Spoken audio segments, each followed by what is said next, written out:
Most people think that creativity comes from doing more books, more videos, more information.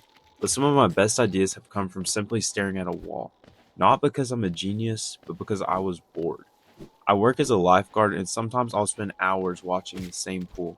No music, no phone, and no conversations. Just water. At first, my mind works the way it always does. I'm thinking consciously, trying to solve problems, forcing ideas to happen. But after an hour or two, something changes.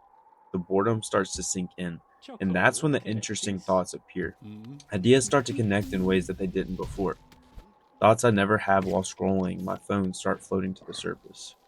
In fact, this video came from one of those moments. I was sitting there staring at the pool trying to figure out how to make a better video, then it hit me. The reason I had the idea was because I wasn't doing anything. The boredom itself was creating the space for the thoughts to appear. And there's actually a reason for that. When we're constantly stimulated, our attention is always pointed outwards to things such as scrolling, notifications, music, and messages.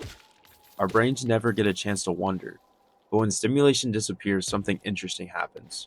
Your mind starts generating its own entertainment. It begins connecting memories, ideas, and experiences in the background.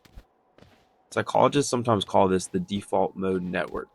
It's the mental state associated with reflection, creativity, and insight.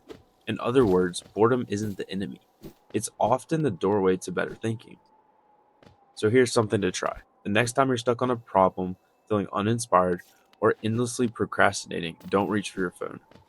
Go sit somewhere quiet, stare at a wall, watch the trees, sit on a bench.